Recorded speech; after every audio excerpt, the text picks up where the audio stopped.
Hi. Welcome to all of you, and welcome to the cast and crew of The Return, a film we're going to screen tonight, a film that it has a particular meaning for, I'm sure, all of you being here, but everyone in Greece too.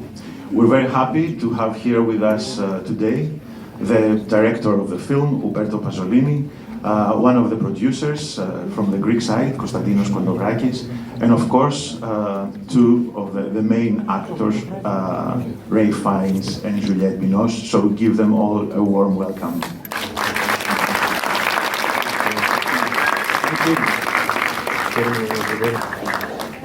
Thank you so much for being here, all of you. I'm gonna start with Ουμπέρτο, and yeah, that's how it goes usually, because it's all because of you that we're here now. And I know you've said, I've read, we've talked about it, that this film has been on your mind for many, many years, and that you have actually tried to make it like 15 years ago. I was wondering what kept this story, this idea alive in your head, in your will for so many years, and to think about if you have made this film like earlier on, how different would it be from the one that you made today? Yes, it's been a long time since I've been thinking about it, sort of 30 years really, which makes it 10 years longer than it took Odysseus to go to Troy, win the war in Troy, come back, sleep with the most beautiful women of the Mediterranean, kill, according to Homer, 108 suitors, 108. We did a few less than that. And then, of course, find himself again in the arms of Penelope. I am mainly a producer, so I started thinking about it as a producer, certainly not as a director. And over the years, the script changed gradually until more recently, Rέiφ and Juliet decided to join me in this adventure and thought that they would trust me with the directing of the film. So the focus of the script was always a personal story of a family coming together. It was always concentrated on what was happening on Ithaca. There was never any travels, there were never any gods. So it really always was an odyssey of the mind, of the spirit, and not a visual, geographical odyssey, which I think is the real odyssey of Odysseus in Homer himself, in his epic. I think over the course of the last few years, when I've been working on the script, thinking about Rέiφ and Juliet in the main roles, it has become more and more focused on the internal struggles of the family, of the individuals in the family, of the family coming together, or trying to come together.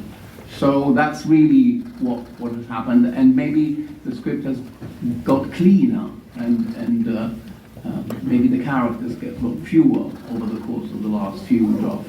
But the intention was always absolute focus on the family and only Ithaca, and the journey of, and people, not myths, but people, real persons.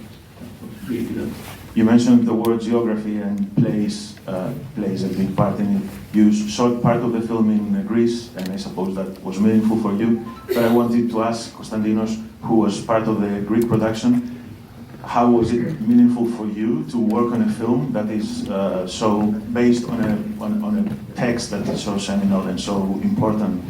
Was it like a special production for you? How was it? I think I need to use this. Of course, I mean, For sure, I mean, it's the Odyssey. We are, I mean, especially in this, I mean, I think all over the Western world at least, it's the beginning of literature and narrative storytelling. And for us in Greece, it's the most seminal text. So I like to say, I mean, this is a story. When I first received an email, I didn't know this gentleman here. Of course, I didn't know them. I personally knew them as actors. When I first received an email saying, "Hello, I'm so-and-so, and we're working on a film which is based on Homer's Odyssey, starring Réif Fáins and Zilliét Binoś," I thought it was a prank. I thought it was a joke. And I said, of course, I replied, and then I realized that it's actually true. So it really felt, and it's a cliche phrase I will use, but I cannot find a better phrase for it. It's a dream come true for a producer to work with such an esteemed group of people, and for a Greek producer to make a film that's based on this text and respects the original material, but still manages to find the core values that make it still relevant. And that's what I felt the first time I read the script, and realized that it's actually a real film and not not a joke of this. Yeah, so of course it made a huge difference for me. And it so happens that it was the last film I produced.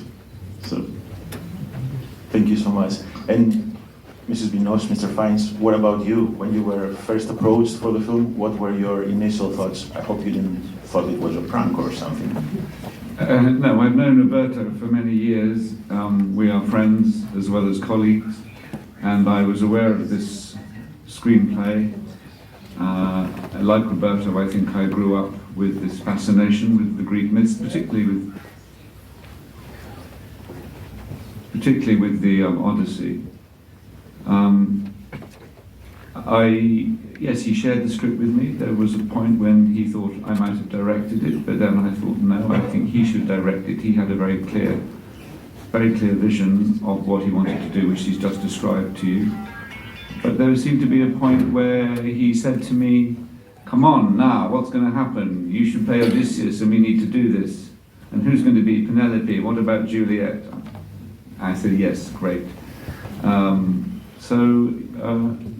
It's something I've been tracking it with Ουμπέρτo's. He shared it with me for many years, and it got to a point of clarity about 3 years ago when Juliet and I were both shooting in Georgia. She was doing a project in Atlanta, I was in Savannah, and we met up and we went to a bookshop and I bought her the latest Emily Wilson translation of the Odyssey, and we took a selfie and sent it to Ουμπέρτο and said, "We're ready, we're going to do this." Yes, and so when I was invited into the dance of Odysseus, I was very keen to be part of it.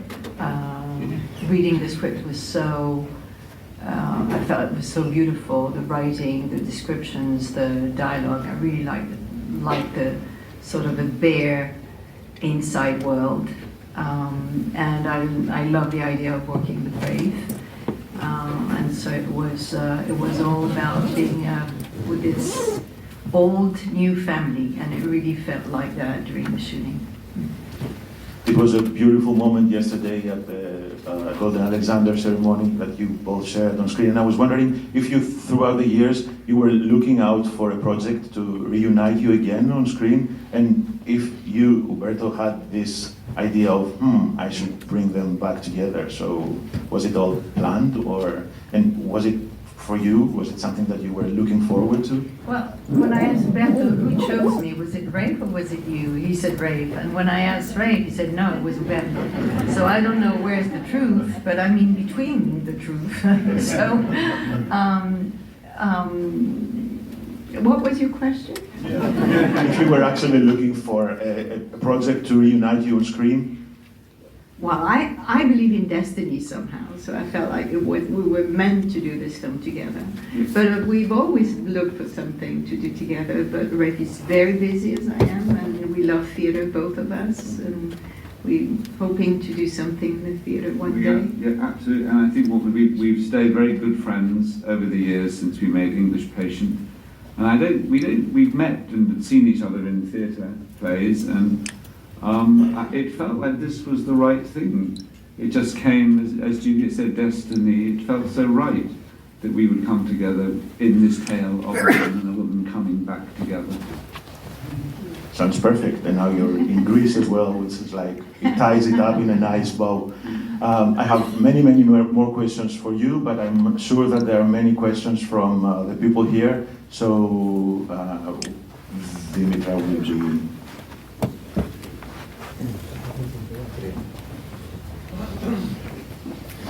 Hi, hello. Question from Mr. Fáinz. You recently said in an interview, I think for CBS, that for all the Ibsens and the Shakespeare in this world, you still may prefer a surprise, a new text that may elate you. In this particular case, what was the challenge? Because there is a script, but there's also a classical myth, something very familiar, even for the non-Greeks.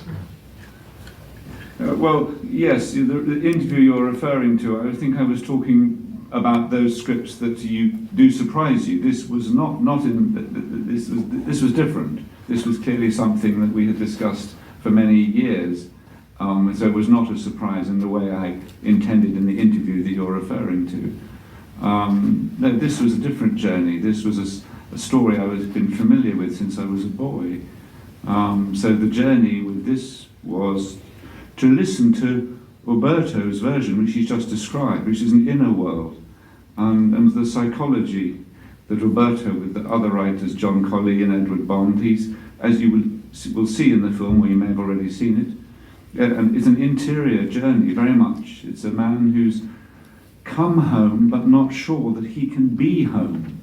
And quite a complex challenge of a man with some kind of, he's sort of carved out, he's spiritually eviscerated by what he's been through. So in the course of the film, his journey is towards Penelope. And there's a wonderful scene which we both have always loved in the middle of the film when we meet, but we don't identify ourselves to each other. I think Penelope recognizes him, he knows who she is, but they can't. They're in some terrible, tragic inability to connect because they have both suffered with this distance of time. So the psychology that Umberto defined in this script is very meaningful to me and a wonderful challenge.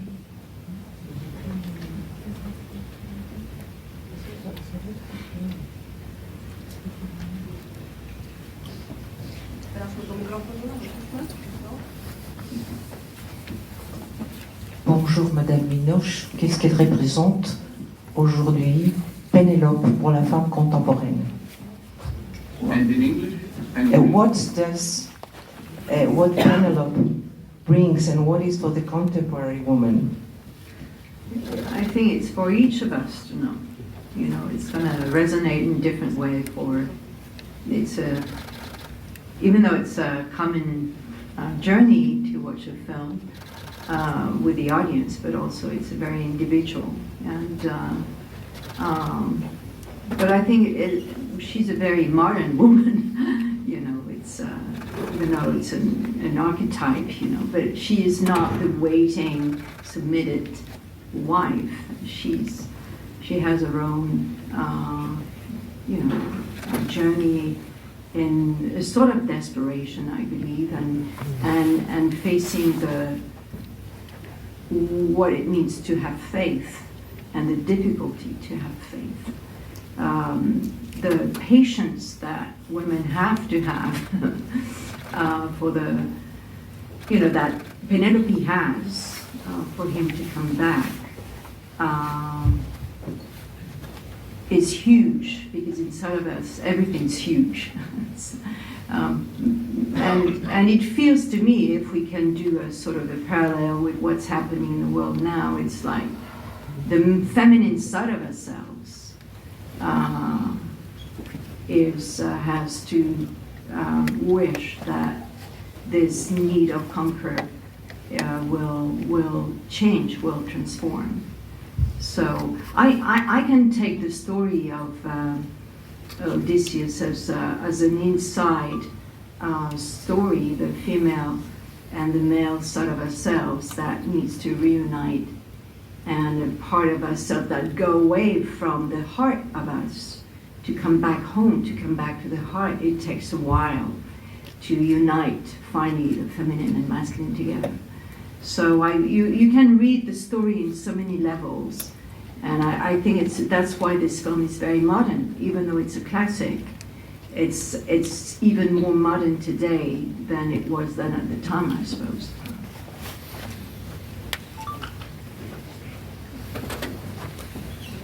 Υπάρχει άλλη ερώτηση?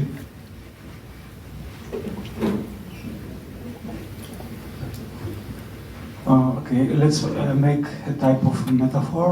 Let's consider Penelope as the art house cinema, and I would like to ask both the director and the actors what are the suitors that a director has to face, to overcome, in order to make an art film cinema today. Thank you. Yeah.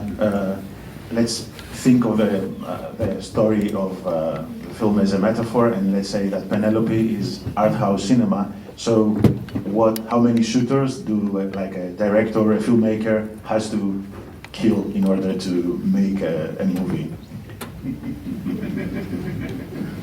You have to be creative now. I like to say the darkness will die from light. So just go to what you love doing and to the light. And so you won't have suitors anymore in your heart and mind.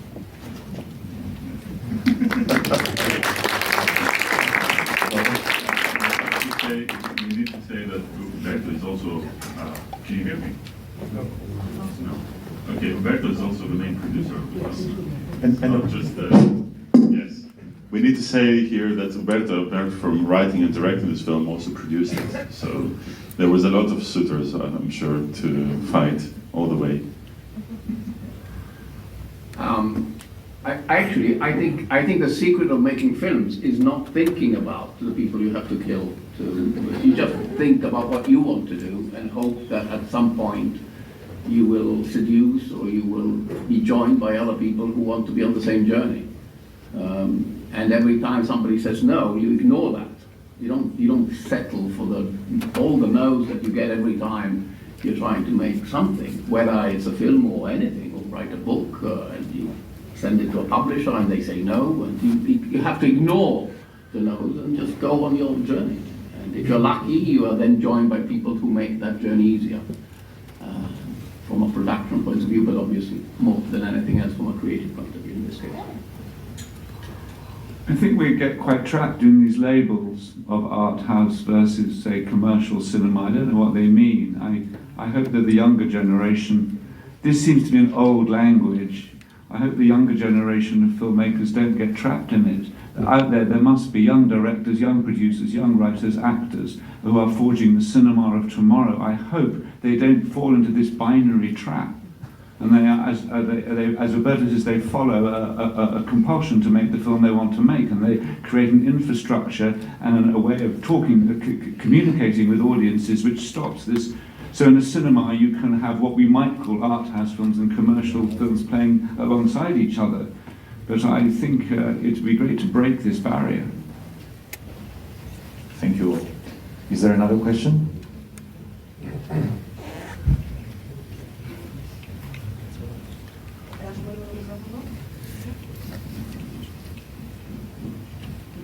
Hello, welcome. Ms. Binoos, in the English Passion, there is a scene where you are sewing with a needle and thread.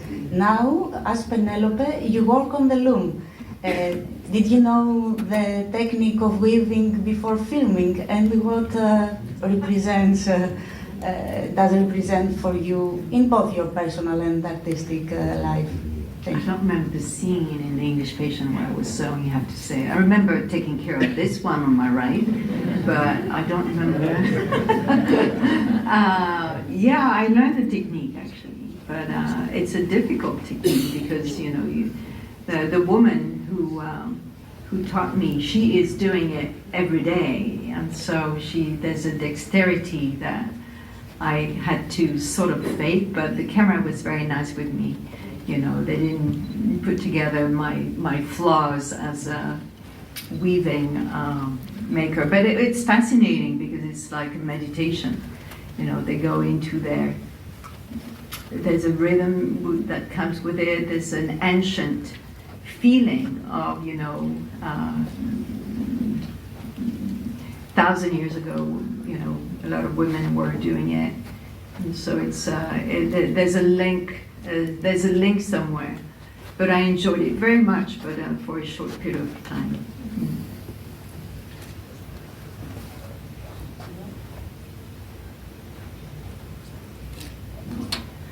Hello and welcome.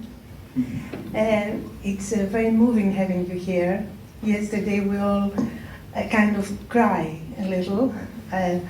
The question is for all three of you about the distractions, the concept of distractions in order to get home, to find each other.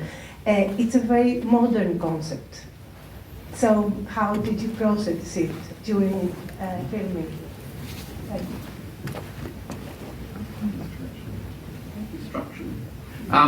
If destruction, by destruction you mean what Homer told us happens at the end of the story, it's very much the conflict for the main character in this case is in our Odysseus. There's a man who runs away from violence, rejects, hates the violence he was responsible for, he has seen over the course of his time away from home.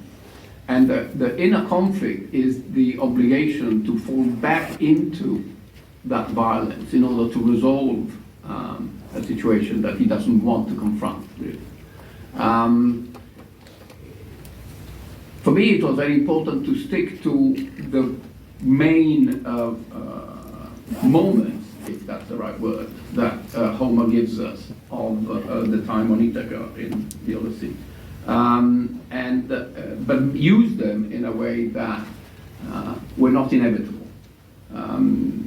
Of course, you go in and you start watching a film and it's based on the Odyssey and you think you know how inevitable the ending is going to be. But I hope that that inevitability is not inevitable in a way, and that you see the conflict of the man who is at the center of it before he allows that violence to come back to the surface.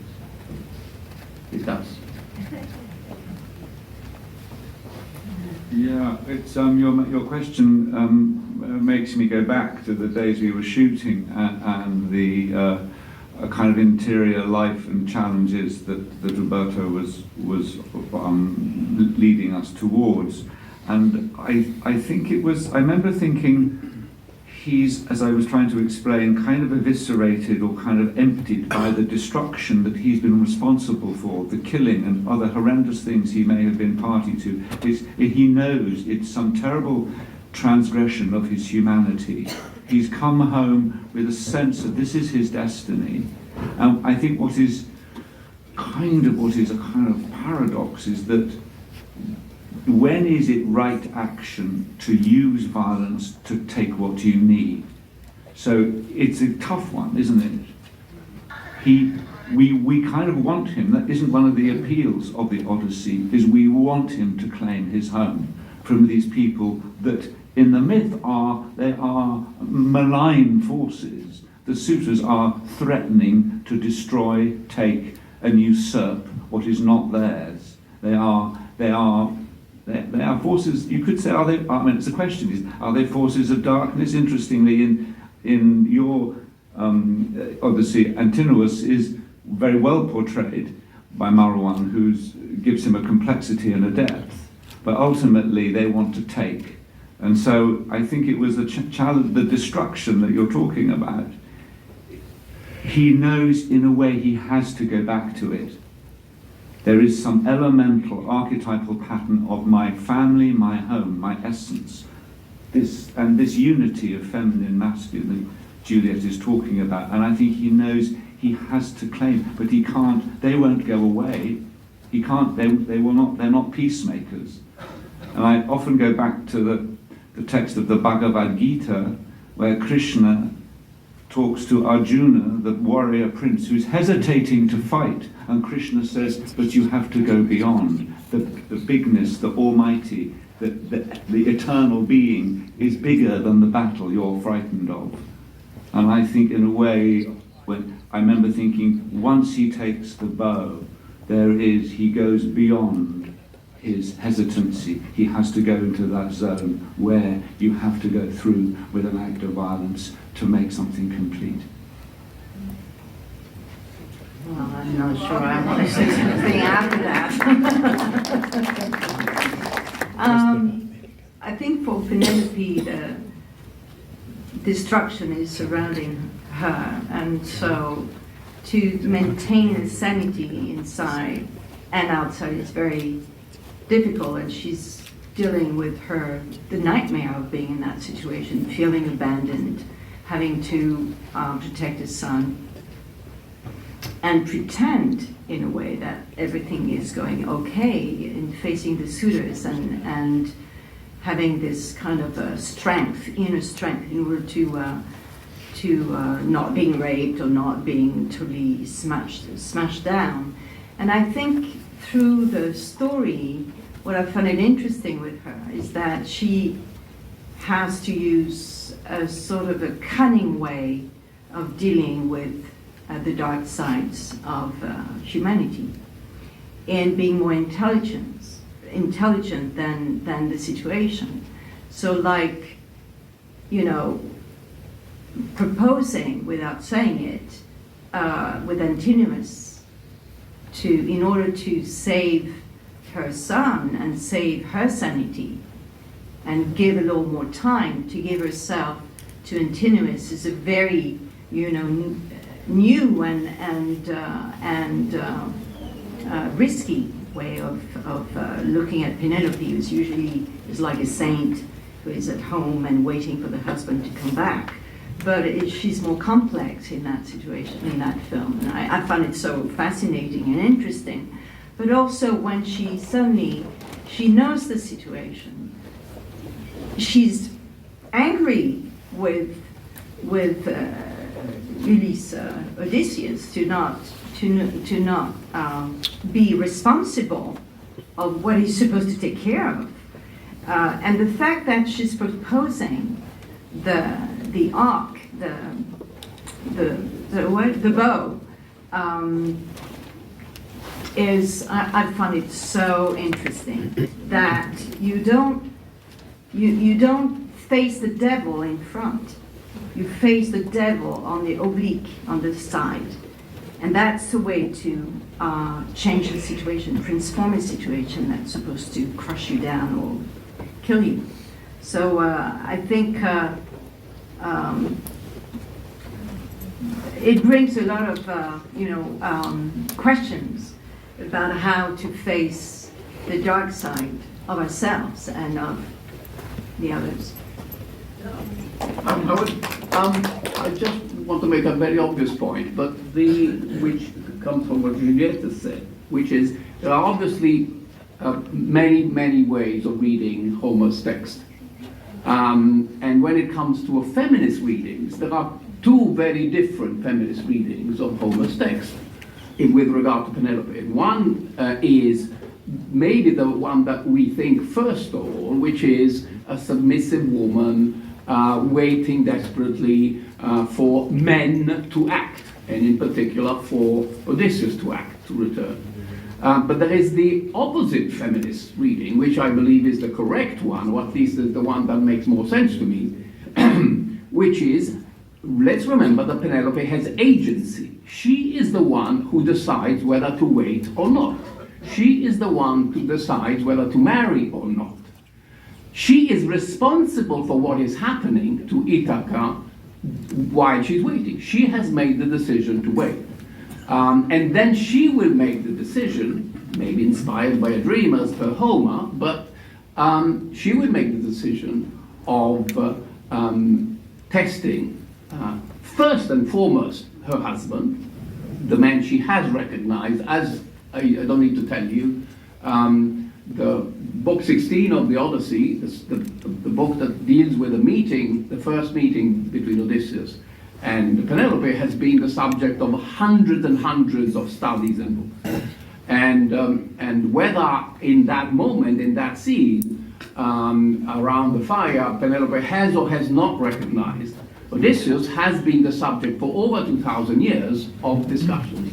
I was talking to Ralph the other day, reminding us that Seneca, the Latin Stoic poet, was complaining about the fact that people were still discussing whether she had or had not recognized him during the scene. So she has the power to make decisions, to determine the timeline of events.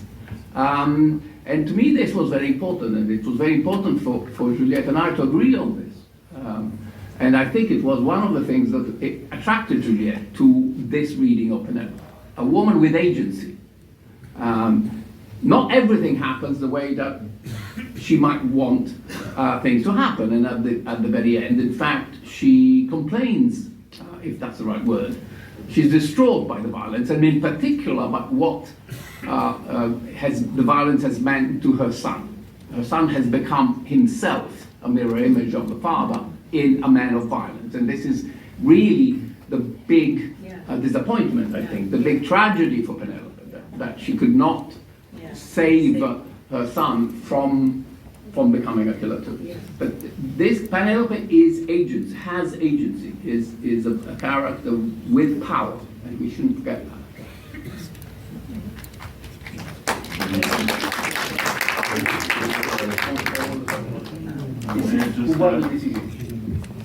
May I just add? Hello? Well, anyway. Yes. I just want to add, yes, now it's working, thank you. I just want to add a small thing to that what fascinated me with the script and still fascinates me with the film is something that never dawned on me while reading the Odyssey as a student or later in my life, which is that, in fact, the most dangerous part of the whole story is the palace. And this depiction of the Odyssey shows that Penelope is a woman who has had the agency to be in control of that very, very, very dangerous place. And that's something that had never dawned on me all these years of, dealing with that story, which is part of our lives here in this country especially. So I find that fascinating, and I think that this is something that this film brings that wasn't really brought to the forefront in the past. Thank you all so much. Is there another question?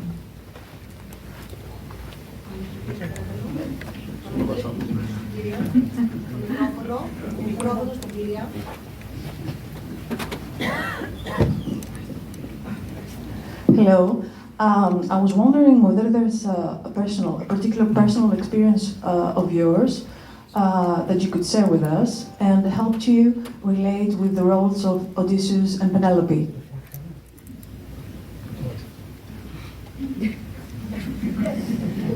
You tried to make every inch, every second being yours, being meaningful, being in your skin. So sharing the story with Ralph was very special because we've known each other for many years, and probably coming to an age where you see, oh, that could be our last film, is very special.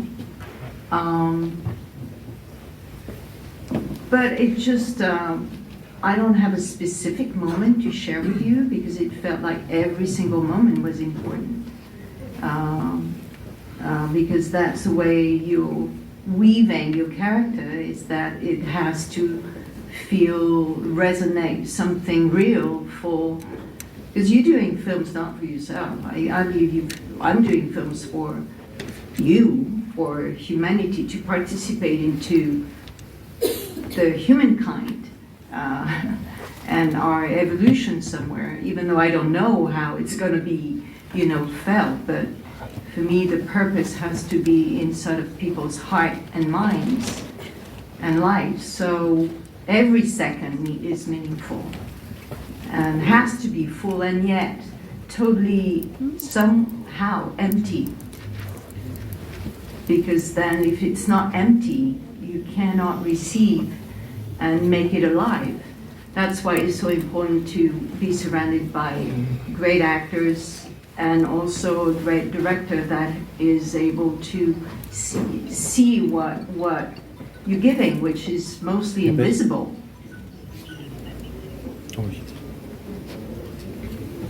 I don't have a specific incident in my own life at all, no. I think often acting, you are called to play a role, or destiny or events lead you to play a part, and you find it has a meaning for you which you can't perhaps articulate. As I said, I felt a strong connection to this role and to Ουμπέρτο, and when Juliet came on board, it felt that there was something quite deep connecting us in these parts.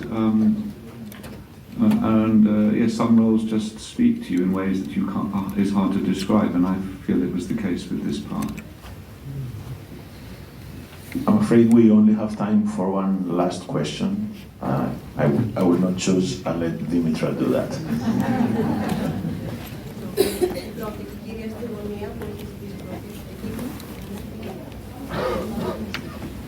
Hello.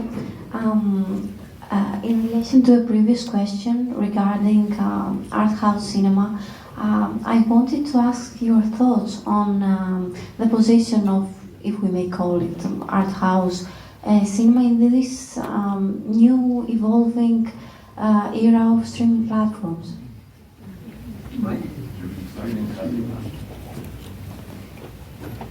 Well, I think that what you should really refer to is Rafe's earlier comment about this old separation that might have been in the theatrical world between art house and commercial.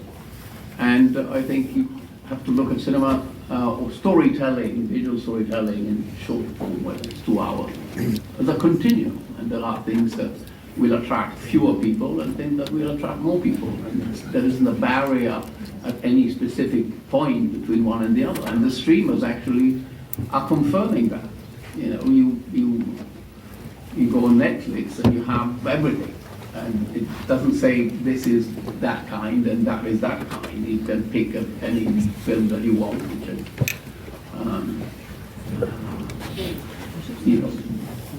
On this continuum.